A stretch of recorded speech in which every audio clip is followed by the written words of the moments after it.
السلام علیکم ناظرین، میں ہوں ضیاء الرحمن اور آپ دیکھ رہے ہیں ہمارا یوٹیوب چینل قصص الانبیاء۔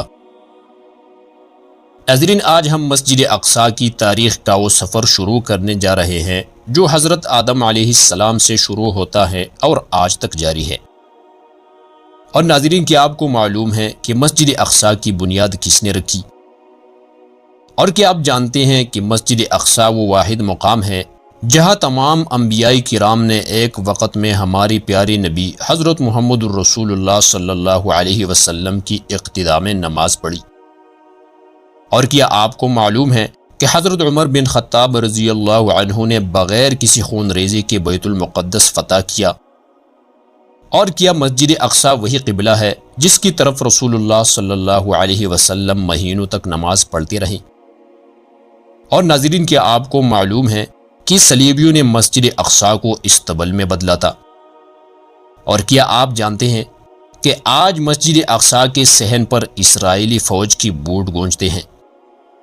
اور ناظرین، کیا آپ نے سنا ہے کہ صلاح الدین ایوبی نے صلیبیوں سے اس مسجد کو آزاد کروایا تھا؟ اور کیا یہی وہ مقام ہے جہاں حضرت عیسیٰ علیہ السلام دوبارہ نازل ہوں گے؟ ناظرین، اگر ان سوالات نے آپ کی دل میں ہلچل پیدا کر دی ہے تو جان لیجئے آج کی ویڈیو میں ہم مسجد اقصیٰ کی وہ تاریخ بیان کریں گے جو صرف سننے سے علم نہیں دیتی بلکہ روح کو جھنجھوڑ دیتی ہے اور ایمان کو تازہ کرتی ہے۔ تو چلیے تاریخ کی ان گہرائیوں میں سفر کرتے ہیں جہاں مسجد اقصیٰ کی تعمیر، قربانیاں، فتوحات اور آج کی فریاد سب کچھ موجود ہے۔ ناظرین، مسجد اقصیٰ وہ جگہ ہے جو زمین پر دوسری مسجد کے طور پر اللہ تعالی نے تعمیر کروائی۔ چنانچہ صحیح بخاری میں ایک روایت ہے، حضرت ابو ذر غفاری رضی اللہ عنہ فرماتے ہیں، میں نے نبی کریم صلی اللہ علیہ وسلم سے پوچھا، سب سے پہلی مسجد کون سی بنائی گئی؟ آپ صلی اللہ علیہ وسلم نے فرمایا، مسجد حرام۔ میں نے پوچھا، پھر کون سی؟ فرمایا، مسجد اقصیٰ۔ میں نے عرض کیا، ان دونوں کے درمیان کتنا وقفہ تھا؟ فرمایا، 40 سال۔ ناظرین، یہ روایت بتاتی ہیں کہ مسجد اقصیٰ کی بنیاد انتہائی ابتدائی دور میں رکھی گئی، اور مفسرین کے مطابق یہ بنیاد حضرت آدم علیہ السلام یا پھر ان کی اولاد کی کسی نیک فرد کے ذریعے رکھی گئی۔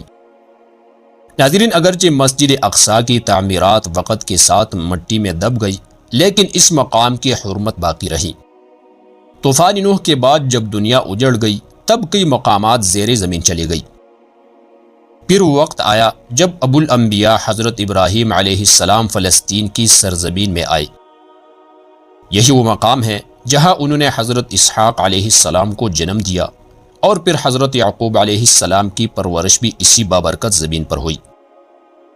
حضرت ابراہیم علیہ السلام نے اس مقام کو عبادت، ہدایت اور نور کا مرکز بنایا، اور جو مسجد اقصیٰ کی عظمت کو دوبارہ ظاہر کیا گیا۔ پھر حضرت داؤد علیہ السلام آئے جنہیں اللہ نے بادشاہت بھی دی اور نبوت بھی۔ انہوں نے ارادہ کیا کہ یہاں عظیم الشان مسجد تعمیر ہو، لیکن اللہ تعالیٰ کی مشیت تھی کہ یہ شرف حضرت سلیمان علیہ السلام کو حاصل ہو۔ چنانچہ نسائی شریف میں ایک روایت ہے کہ حضرت سلیمان علیہ السلام نے فرمایا، یا اللہ، میں 3 چیزیں مانگتا ہوں، عدل پر مبنی حکومت، ایسی بادشاہت جو میرے بعد کسی کو نہ ملی، اور جب کوئی تیرا بندہ نیت خالص کے ساتھ اس مسجد میں آئے تو اس کے سارے گناہ معاف کر دے جیسے وہ آج ہی پیدا ہوا ہوں۔ تو ناظرین، حضرت سلیمان علیہ السلام نے مسجد اقصیٰ کو نہایت عظمت و شان سے تعمیر کیا۔ اس وقت یہ نہ صرف عبادت گاہ بلکہ انبیاء کرام کی تربیت گاہ، علم کا مرکز اور عدل کی عدالت تھی۔ ناظرین، ایک وقت وہ بھی تھا کہ مسلمان بیت المقدس کی جانب رخ کر کے نماز ادا کیا کرتے تھے۔ یہ وہی مقام ہے جس سے کئی انبیاء کا تعلق رہا، اور یہود و نصارہ کے لیے بھی نہایت مقدس رہا ہے۔ مگر پھر ایسا واقعہ پیش آیا جس نے نہ صرف قبلے کی سمت بدلی بلکہ ایمان والوں کی دلوں کو ایک نئی روحانی سمت عطا کی، اور یہ وہ لمحہ تھا جب آسمانوں کے دروازے کھلے۔ یہ وہ رات تھی جب ہمارے پیارے نبی حضرت محمد صلی اللہ علیہ وسلم مسجد حرام سے مسجد اقصیٰ تک اور وہاں سے آسمانوں کی بلندیوں تک تشریف لے گئی۔ یہی وہ مقام ہے جہاں سے معراج کا سفر شروع ہوتا ہے۔ یہاں سے نہ صرف جسمانی فاصلوں کا خاتمہ ہوا بلکہ روحانی بلندیوں کا آغاز بھی ہوا۔ ناظرین، معراج کی رات اللہ تعالی نے تمام انبیاء کرام کو مسجد اقصی میں جمع فرمایا۔ وہاں پہنچنے پر نبی کریم صلی اللہ علیہ وسلم نے وہاں موجود تمام انبیاء کرام علیہم السلام کی امامت فرمائی، جس سے آپ صلی اللہ علیہ وسلم کی فضیلت اور قیادت کا اعلان ہوا۔ اس کے بعد آپ صلی اللہ علیہ وسلم کو آسمانوں کی طرف لے جایا گیا، جہاں آپ نے مختلف آسمانوں پر انبیاء علیہم السلام سے ملاقاتیں کی اور اللہ تعالی سے ہم کلام ہوئی۔ یوں مسجد اقصی کو اسلام میں ایک خاص روحانی مقام حاصل ہوا۔ یہ مسلمانوں کا پہلا قبلہ رہا۔ ناظرین، فتح مکہ کے بعد اسلام کا نور دنیا میں پھیلنے لگا۔ پھر حضرت ابوبکر صدیق رضی اللہ عنہ کی دور میں رومی سلطنت کی کمر ٹوٹی، اور اس کے بعد خلافت آئی حضرت عمر بن خطاب رضی اللہ عنہ کی، جن کی ہیبت سے شیطان بھی راستہ بدل لیتا تھا۔ ان کی دور میں شام، عراق، ایران اور مصر جیسے علاقے اسلام کی زیر نگی آئی، اور پھر وہ دن آیا جب مسجد اقصی کو فتح کرنے کے لیے خود خلیفۃ المسلمین حضرت عمر بن خطاب رضی اللہ عنہ بیت المقدس پہنچے۔ حضرت عمر رضی اللہ عنہ نے جب بیت المقدس کو فتح کیا تو نہ صرف شہر کو پاک کیا بلکہ مسجد اقصی کو بھی اصل مقام عطا کیا، اپنے ہاتھوں سے صفائی کی اور اس جگہ کو پھر سے سجدوں کا مقام بنایا۔ یہ وہ لمحہ تھا جب دنیا نے پہلی بار دیکھا کہ مسجد اقصی محض ایک عمارت نہیں بلکہ امن، عدل اور عزت کا نظریہ ہے۔ حضرت عمر نے مدینہ سے خود سفر فرمایا۔ جب بیت المقدس میں داخل ہوئیں تو نہایت عاجزی، انکساری اور سادگی سے زمین پر بیٹھے۔ یہ منظر ایسا تھا کہ اہل کتاب کے علماء بھی کہنے لگے کہ یہی وہ شخص ہے جس کا ذکر ہماری کتابوں میں ہے۔ پھر وہ دور آیا کہ 1099 عیسوی میں یورپ سے نکلنے والی صلیبی افواج نے جب فلسطین پر حملہ کیا تو انہوں نے ہزاروں مسلمانوں کا قتل عام کیا اور مسجد اقصی کو استبل یعنی گھوڑوں کا باڑہ بنا دیا، اور قبۃ الصخرہ پر صلیبیں گاڑ دیے، منبر ہٹا دیا گیا، اذان بند کر دی گئی، اور اللہ تعالی کا گھر رسوائی کا منظر بن گیا۔ ناظرین، یہ دور تاریخ کا ایک سیاہ باب تھا، لیکن اسلام کا سورج ہمیشہ غروب نہیں۔ چنانچہ 1187 عیسوی میں پھر اللہ تعالی نے امتی مسلمہ کو ایک عظیم نجات دہندہ عطا کیا، وہ شخص جس کا نام تاریخ میں سنہرے حروف میں لکھا گیا، وہ عظیم صفت سالار صلاح الدین ایوبی رحمۃ اللہ علیہ تھے۔ ناظرین، صلاح الدین ایوبی رحمۃ اللہ علیہ نے سالوں تک جہاد کی تربیت دی، دلوں میں محبتی نبوی اور غیرتی دینی جگائی، حطین کے میدان میں صلیبیوں کو عبرتناک شکست دی، اور 88 سال بعد وہ دن آیا جب سلطان صلاح الدین ایوبی رحمۃ اللہ علیہ نے بیت المقدس کو صلیبیوں سے آزاد کر کے فتح کیا۔ 12 اکتوبر 1187 کو وہ مسجد اقصی میں داخل ہوئی، اور اپنی آنکھوں میں آنسو، دل میں غم و خوشی کا ایک سمندر اور جسم پر تھکن کے باوجود انہوں نے زمین پر سجدہ کیا۔ یہ وہ لمحہ تھا جب اسلامی تاریخ کا ایک نیا باب شروع ہوا، اور مسجد اقصی کی مقدس صحن میں پہلی بار اذان گونجی، اور مسجد کو دوبارہ پاک کیا گیا، نیا منبر نصب کیا گیا، اور مسلمان ایک نئی امید کے ساتھ اس عظیم مسجد میں نماز پڑھنے کے لیے واپس آئے۔ ناظرین، یہ واقعہ نہ صرف تاریخ کا ایک سنگ میل تھا بلکہ ایمان کی جیت، صبر کی فتح اور اللہ تعالی کی رضا کی علامت بن گیا، اور صلاح الدین ایوبی رحمۃ اللہ علیہ نے ثابت کر دیا کہ جب اللہ تعالی کی مدد ہو تو ہر ظالم کے ظلم کا خاتمہ ضرور ہوتا ہے۔ پھر اس کے بعد عثمانی خلافت کا دور آیا، جس نے 1516 سے 1917 تک فلسطین کو اپنے زیر نگی رکھا۔ اس دور میں فلسطین میں علم و ادب کا ایک نیا دور شروع ہوا، مدارس، کتب خانے اور علمی حلقے قائم کیے گئے، اور اسلامی تشخص کو مضبوطی سے برقرار رکھا گیا۔ یہ وہ وقت تھا جب مسجد اقصی کی حفاظت کی گئی، اس کی عظمت اور مرکزیت کو عالمی سطح پر تسلیم کیا گیا۔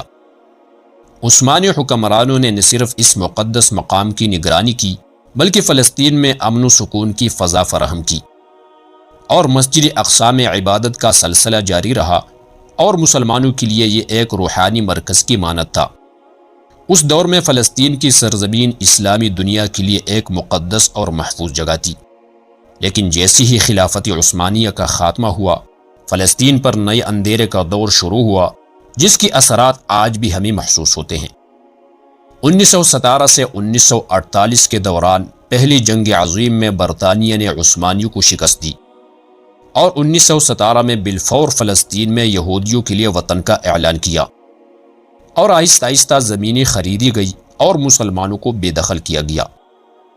ناظرین، خلافت عثمانیہ کا زوال مسلمانوں کے لیے ایک انتہائی حساس اور سنگین مرحلہ تھا۔ اس خلافت کا خاتمہ نہ صرف ایک عظیم اسلامی ریاست کی زوال کو ظاہر کرتا تھا، بلکہ یہ مسلمانوں کے لیے ایک فکری اور نظریاتی خلا پیدا کرنے کا باعث بنا۔ 1918 کی شکست کے بعد خلافت عثمانیہ کا خاتمہ اور اس کے بعد کی دن مسلمانوں کے لیے ایک دردناک حقیقت بن گئی۔ اس شکست کے پیچھے یورپی طاقتوں کی سیاسی چالاکیاں اور مالی بحران شامل تھے۔ اس دن نے مسلمانوں کے لیے نہ صرف ایک سیاسی خلا پیدا کیا، بلکہ اسلامی دنیا میں قیادت کی فقدان کی ایک نئی دور کی شروعات کی۔ 14 مئی 1948 یہ دن امت مسلمہ کی سینے پر خنجر کی طرح لگا۔ لاکھوں فلسطینی بے گھر ہوئی، اور القدس کا مشرقی حصہ جہاں مسجد اقصیٰ ہے اردن کے پاس رہا، لیکن مغربی حصہ اسرائیل کے قبضہ میں آ گیا۔ سن 1967 عیسوی میں اسرائیل اور عرب ممالک کے درمیان مشہور 6 روزہ جنگ ہوئی، جس میں اسرائیل نے صرف 6 دنوں کے اندر مصر، شام اور اردن کی کئی علاقوں پر قبضہ جما لیا۔ 1967 سے آج تک مسلمانوں کے خون بہائے جا رہے ہیں۔ فلسطینی بچے، عورتیں اور بزرگ خاک و خون میں لت پت ہوتے رہیں۔ مسجد اقصیٰ کی دیواری چیختی رہیں، قبلہ اول کے صحن میں لاشیں گرتی رہی، لیکن امت خاموش تماشائی بنی رہی۔ کبھی غزہ پر بمباری ہوئی، کبھی جنین میں قتل عام ہوا، اور کبھی نابلس میں گروہ کو مسمار کیا گیا، لیکن اقوام متحدہ کی قرارداد خاک چاٹتی رہی، اور عالم اسلام کی غیرت خاموشی کی چادر اوڑی سوئی رہی۔ 2023 کا قیامت خیز حملہ آیا، ہزاروں فلسطینی شہید ہوئیں، مگر دنیا صرف مذمت کرتی رہی، اور آج 2025 میں بھی خون بہہ رہا ہے۔ صہیونی ظلم بڑھتا جا رہا ہے، اور ہم اب بھی سوال کرتے ہیں، کیا وقت آ گیا ہے کہ امت بیدار ہوں؟ تو ناظرین، ایک دن وہ گھڑی ضرور آئے گی جب حضرت عیسیٰ علیہ السلام نازل ہوں گے، اور مسلمانوں کے صفوں میں شامل ہو کر امام مہدی کی پیچھی نماز ادا کریں گے۔ ناظرین، آج مسجد اقصیٰ پھر سے مظلوم ہے، آج پھر وہاں آذان روکنے کی کوشش کی جاتی ہے، لیکن کیا امتی مسلمہ کو صلاح الدین ایوبی جیسا کوئی رہنما دوبارہ ملے گا؟ آج ہمیں صرف مسجد اقصیٰ کی تاریخ نہیں پڑھنی، بلکہ اس کے تحفظ کا عہد بھی کرنا ہے، کیونکہ یہ صرف ایک عمارت نہیں بلکہ امت کا دل ہے۔ ناظرین، اگر آپ مسجد اقصیٰ سے محبت کرتے ہیں تو ہماری اس ویڈیو کو مزید پھیلائیں، اور ساتھ ہی ساتھ کمنٹ میں اپنے قیمتی رائے کا اظہار ضرور کریں۔ اور اگر آپ اس قسم کی مزید ویڈیوز دیکھنا پسند کرتے ہیں تو ہمارے چینل قصص الانبیاء کو سبسکرائب کریں۔